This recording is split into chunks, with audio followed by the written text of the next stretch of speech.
الحمد لله والصلاة والسلام على نبيه محمد وعلى آله وأصحابه المتأدبين بآدابه. أما بعد فأعوذ بالله من الشيطان الرجيم. بسم الله الرحمن الرحيم. ألا إن أولياء الله لا خوف عليهم ولا هم يحزنون الذين آمنوا وكانوا يتقون. صدق الله مولانا العظيم وصدق رسوله النبي الأمين المتين المؤمن الكريم ونحن على ذلك لمن الشاهدين والشاكرين والحمد لله رب العالمين. سامعین کرام، ابھی میں نے جس آیت کریمہ کی تلاوت کی ہے اس کے متعلق کچھ عرض کرنے سے قبل آئیے سب سے پہلے آبائی نامدار مدینے کے تاجدار دونوں عالم کے مالک و مختار جناب محمد رسول اللہ صلی اللہ علیہ وسلم میں اپنی غلامی کا ثبوت دیتے ہوئے درود و سلام کا نذرانہ عقیدت پیش کریں. بڑے بابا سے بلند اللہم صلی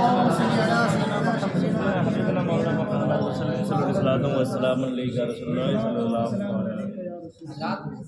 شاعر کہتا ہے کہ کیا بتاؤں کیا ہے رتبہ اولیاء اللہ کا، کیا بتاؤں کیا ہے رتبہ اولیاء اللہ کا، ہے ملائک میں بھی چرچا اولیاء اللہ کا، اور آنے واحد میں بدل دیں زندگی کا پیچھو خم، ہے نرالی شان اور رتبہ اولیاء اللہ کا.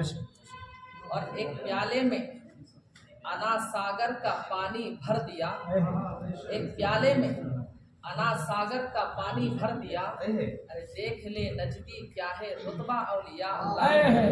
اور دیوبندی وہابی سب کو بھگانے کے لیے زور سے نعرہ لگا لینا اولیاء اللہ. رات آج کی اس تاریخ ساز کانفرنس میں میں نے جس آیت کریمہ کی تلاوت کی ہے، اس آیت مقدسہ کو عنوان تقریر بنایا ہے، اس میں اللہ تعالیٰ اپنے ولیوں کی طاقت و قوت اور مقام و مرتبہ کا ذکر فرمایا ہے. اللہ تبارک و تعالیٰ کا فرمان عالی شان ہے الا ان اولیاء اللہ لا خوف علیہم ولا هم يحزنون الذین آمنوا وكانوا يتقون، کہ بے شک اللہ کے ولیوں کو نہ کوئی خوف ہے اور نہ کوئی غم، اس لیے کہ جو خدا سے ڈرتا ہے اس کے دل میں کسی کا خوف نہیں رہتا، وہ بے خوف ہو جاتا ہے. اور آپ نے دیکھا ہوگا اور سنا بھی ہوگا کہ جس کا دل خوف خدا سے خالی رہتا ہے دنیا کی ادنا طاقت سے بھی کانپتا رہتا ہے، دنیا کی کم تر چیزوں سے بھی خوف کھاتا رہتا ہے. تو پتہ چلا، معلوم ہوا کہ دنیا میں سب سے بڑی طاقت خوف خدا ہے، دنیا میں عظیم ہتھیار خوف خدا ہے. حضرات، اللہ رب العزت نے اپنے بندوں کو نماز، روزہ، زکوٰۃ، حج کا حکم دیا. نماز کا حکم دیا تو فرمایا اقیموا الصلاۃ، یعنی نماز قائم کرو. روزے کا حکم دیا تو فرمایا یا ایھا الذین آمنوا کتب علیکم الصیام، یعنی اے ایمان والو تمہارے اوپر رمضان کے روزے فرض کیے گئے. زکوٰۃ کا حکم دیا تو فرمایا وآتوا الزکاۃ، اور مال کی زکوٰۃ ادا کرو. اور حج کا حکم دیا تو فرمایا وللہ علی الناس حج البیت من استطاع الیہ سبیلا، یعنی اللہ کے لیے لوگوں پر اس گھر کا حج کرنا جو اس تک چل سکے. لیکن یہاں پر غور کرنے کا مقام یہ ہے اور سوچنے کی بات یہ ہے کہ اللہ تبارک و تعالیٰ نے اپنے بندوں کو نماز کا ذکر فرمایا تو حرف تنبیہ نہیں لایا، روزے کا حکم دیا تو حرف تنبیہ کا ذکر نہیں فرمایا، زکوٰۃ کا حکم دیا تو حرف تنبیہ نہیں لایا، حج کا حکم دیا تو حرف تنبیہ کا ذکر نہیں فرمایا. مگر جب اولیاء کرام کا تذکرہ فرمایا تو اعلیٰ حرف تنبیہ انا حرف تاکید کا بھی ذکر فرمایا.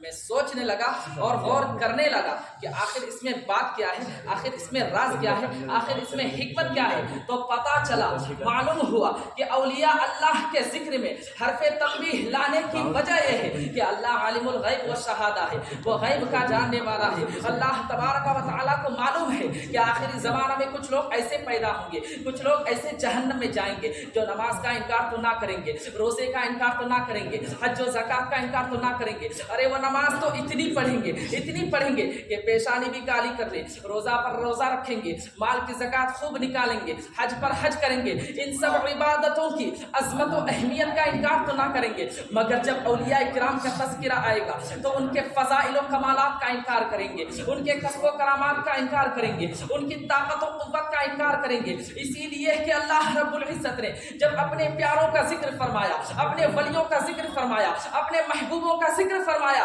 تو فرمایا الا ان اولیاء اللہ لا خوف علیہم ولا هم يحزنون، کہ خبردار ہو جا، ہوشیار ہو جا کہ اللہ کے ولیوں کو نہ کوئی خوف ہے اور نہ کوئی غم۔ حضرات، میں آپ سے پوچھنا چاہتا ہوں کہ لوگوں کو کس مقام پر خبردار کیا جاتا ہے، لوگوں کو کہاں آگاہ کیا جاتا ہے؟ تو آپ کا جواب یہی ہوگا، آپ کا ریئیکشن یہی ہوگا کہ جس مقام پر لوگوں کو کسی خطرے کا اندیشہ ہو وہاں پر آگاہ کیا جاتا ہے۔ چنانچہ اس کی ایک مثال حضرات کے سامنے پیش کر دوں تاکہ یہ بات آپ حضرات کے ذہن فکر میں آ جائے اور کوئی بد عقیدہ اور دشمن اولیاء آپ کے عقیدہ ایمان کو متزلزل نہ کر سکے اور آپ کے دلوں سے اولیاء کرام کی عظمت و وقار کو نہ ہٹا سکے۔ حضرات، مثلا آپ کا گزر ایسے روڈ سے بھی ہوا ہوگا، آپ کو ایسی سڑک سے بھی گزرنے کا موقع ملا ہوگا جہاں پر ریلوے کی سرنگ ہوتی ہے، چنانچہ وہاں پر گورنمنٹ کی جانب سے ڈینجر کی تختی لگا دی جاتی ہے تاکہ آدمی حادثے کا شکار نہ ہو، تاکہ کوئی زخمی اور ہلاک نہ ہو۔ اسی طرح کوئی ایسا تالاب ہو جہاں ڈوبنے کا اندیشہ ہو، وہاں پر بھی گورنمنٹ کی جانب سے ڈینجر کی تختی لگا دی جاتی ہے تاکہ آدمی حادثے سے بچ جائے۔ اسی طرح آپ نے دیکھا ہوگا اور سنا ہوگا کہ ٹرانسفارمر کے پاس ایک تختی لگی رہتی ہے جس پر ڈینجر لکھا رہتا ہے۔ آخر گورنمنٹ کی جانب سے یہ تختی کیوں لگائی جاتی ہے، یہ بورڈ کیوں لگایا جاتا ہے؟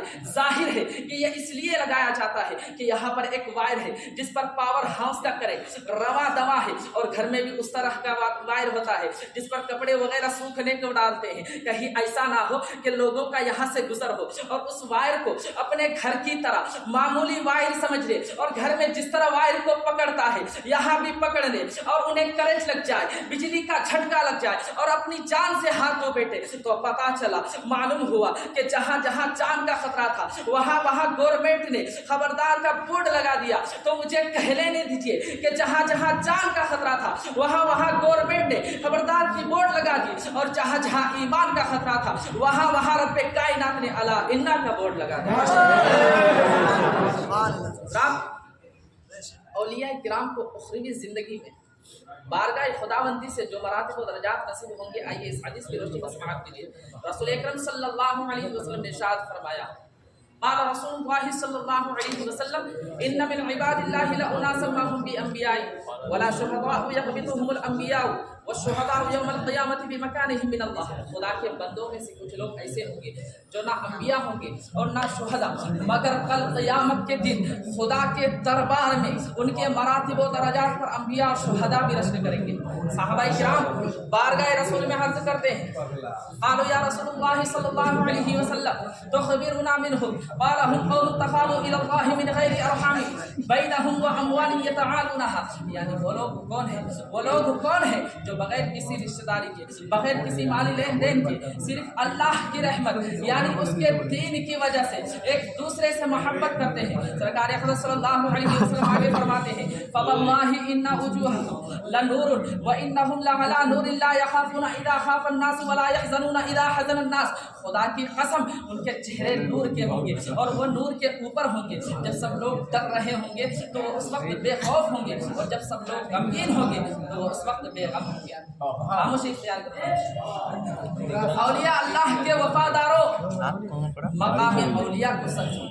جب کوئی بندہ یہ چاہتا ہے کہ میں اللہ کا پیارا بن جاؤں، اللہ کا مقرب بندہ بن جاؤں، اللہ کا پیارا بن جاؤں، اللہ کا مقرب بندہ بن جاؤں، تو وہ اپنے دل کو سنوارنے کی کوشش کرتا ہے، سینہ کو چمکانے کی کوشش کرتا ہے، اپنے ہر سانس میں خوبیاں پیدا کرنا چاہتا ہے۔ حضرات، کبھی آپ نے سوچا، کبھی آپ نے غور کیا کہ وہ اپنے دل کو سنوارنے کی کوشش کیوں کرتا ہے حضرات وہ اپنے دل کو سنوارنے کی کوشش اس لیے کرتا ہے تاکہ یہ دل انوار الہی سے منور و مجلا ہو جائے. سینہ کو چمکانے کی کوشش اس لیے کرتا ہے تاکہ یہ سینہ معرفت الہی کا گنجینہ بن جائے. اپنے ہر سانس میں خوبیاں پیدا اس لیے کرنا چاہتا ہے تاکہ یہ سانس ذکر الہی کا نمونہ بن جائے.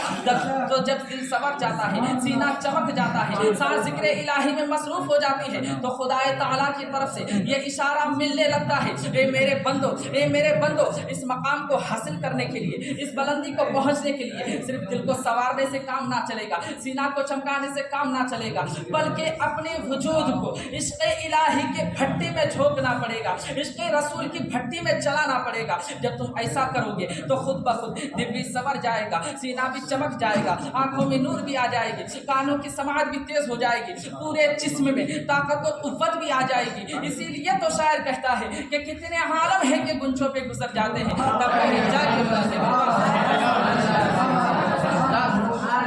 ماشاءاللہ. بس ایک واقعہ حضرت پاک رضی اللہ تعالیٰ عنہ کا آپ کے سامنے کے حوالے کرتا ہوں. حضرات بندہ شریف میں ایک مشہور تاجر تھا جس کو تجارت میں بہت کمال حاصل تھا. اس کا نام ابو غالب تھا. علماء اور مشائخ سے بہت قریب رہتا تھا, اولیاء اسلام سے محبت رکھتا تھا. حضرات ایک روز ابو غالب نے غوث پاک رضی اللہ تعالیٰ عنہ کو اپنے گھر ضیافت کی دعوت کی. غوث پاک رضی اللہ تعالیٰ عنہ نے اس کی دعوت کو قبول فرما لیا. ادھر شہر کے بڑے بڑے علماء کرام اور مشائخ نظام بھی مدعو کیے گئے. غوث پاک رضی اللہ تعالیٰ عنہ کے تشریف لانے سے پہلے ہی عراق کے علماء وہاں پر موجود تھے. جب غوث پاک رضی اللہ تعالیٰ عنہ کی تشریف آوری ہوئی تو تمام علماء آپ کی ہیبت و جلال سے مرعوب تھے. سکتے کا عالم طاری تھا. ایسے میں آپ کے سامنے ایک ٹوکرا لایا گیا اور آپ کے سامنے رکھا گیا. حضرات حضور غوث پاک رضی اللہ تعالیٰ عنہ سمجھ گئے کہ اس دعوت کا مطلب کیا ہے, اس دعوت کا مقصد کیا ہے. حضرات حضور غوث پاک رضی اللہ تعالیٰ عنہ حکم فرماتے ہیں کہ ٹوکرا کھولو. جب ٹوکرا کھولا گیا تو دیکھا کہ ابو غالب کا لڑکا اس ٹوکرے میں بیٹھا ہوا ہے جو ہاتھ پاؤں اور آنکھوں سے معذور ہے. اللہ اکبر. حضرات حضور غوث پاک رضی اللہ تعالیٰ عنہ اس بچے کو دیکھ کر فرماتے ہیں قم باذن اللہ, اے لڑکے اللہ کے حکم سے کھڑے ہو جا. اتنا کہنا تھا کہ وہ بچہ مسکراتا ہوا اٹھ کھڑا ہوتا ہے, اس کے ہاتھ پاؤں سب صحیح ہو جاتے ہیں, آنکھوں میں بینائی آ جاتی ہے. اسی لیے تو شاعر کہتا ہے کہ ولی اللہ بے شک مظہر شان الہی ہے. ارے جو ان کے منہ سے نکلے عین فرمان الہی. غوث اعظم نبی نہیں ہے, غوث اعظم رسول نہیں ہے, بلکہ غوث اعظم آلے نبی ہے, آلے رسول ہے, سید الاولیاء ہے. مجھے کہہ لینے دیجئے کہ جب سید الاولیاء کی طاقت و قوت کا یہ عالم ہے تو سید الانبیاء کی طاقت و قوت کا عالم کیا ہوگا. جب غلام کا یہ حال ہے تو آقا کا حال کیا ہوگا. ارے جب غوث اعظم کا یہ عالم ہے تو پھر رسول اعظم کا عالم کیا ہوگا. اسی لیے تو شاعر کہتا ہے کہ جب ان کے گدا بھر دیتے ہیں شاہان زمانہ کی جھولی, ارے محتاج کا جب یہ عالم ہے تو پھر محتاج کا